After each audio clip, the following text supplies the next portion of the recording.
how it goes, I genuinely don't know. I would I would favour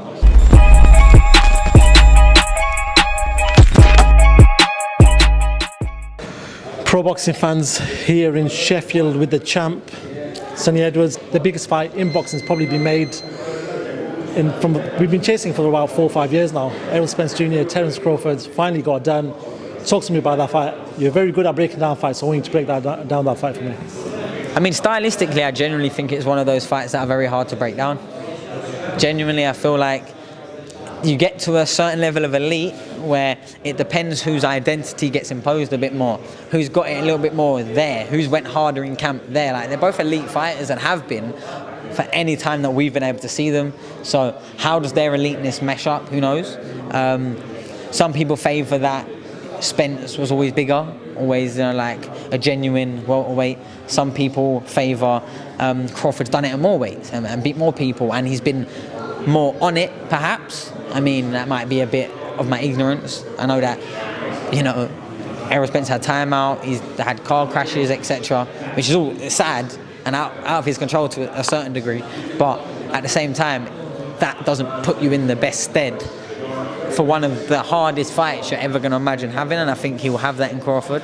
I don't think he's been as active. I don't think either of them is as active as either of them would have really liked, but it gets like that when you're trying to make the big fights, because sometimes you're negotiating a fight that doesn't happen for 2-3 months, and if you do that twice in a year, that's half the year gone, and you expected to fight and get that big and it will all be paid off, and you couldn't get that over the line, and then now you're fighting someone that may be a bit of an underwhelming opponent, and now you're having to really drag yourself through camp rather than what you thought you was going through. So I think it's come at a great time for the both of them. I think if any longer, it really would have started losing. I don't think it's lost yet. But how it goes, I genuinely don't know. I would I would favour Crawford because of what I mentioned, but at the same time, Errol Spence is great. Like, I wouldn't confidently sit here and try and convince anyone either of them's going to win, if I'm honest. Actually, going and talking about that fight, there seems to be a lot of fights, big fights made. We've seen Garcia Tank, we've seen Haney Lomachenko. Now this fight, it seems like the divisions from 147 downwards are getting these bigger fights made. So I was listening to Talk Sport, Simon Jordan and Spence Oliver, they do a podcast, and they said maybe the heavyweights are not making the fights because they've seen that Saudi money. That temptation of the big Saudi money is making them a lot reluctant to make them big fights. Do you feel like that is the case?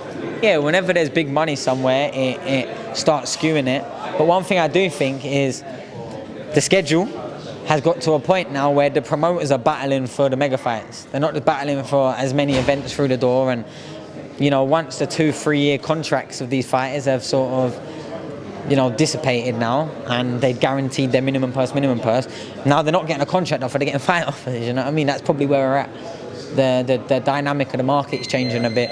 It was a boxers market for a long time, and promoters were scrapping for boxers, so they was giving them contracts to get them in that suited the boxer, and with those contracts that suited the boxer, then sometimes some boxers might go, well, fuck all the hard fights, I'm going to get paid this to fight anyone here, I'll fight a couple of them before.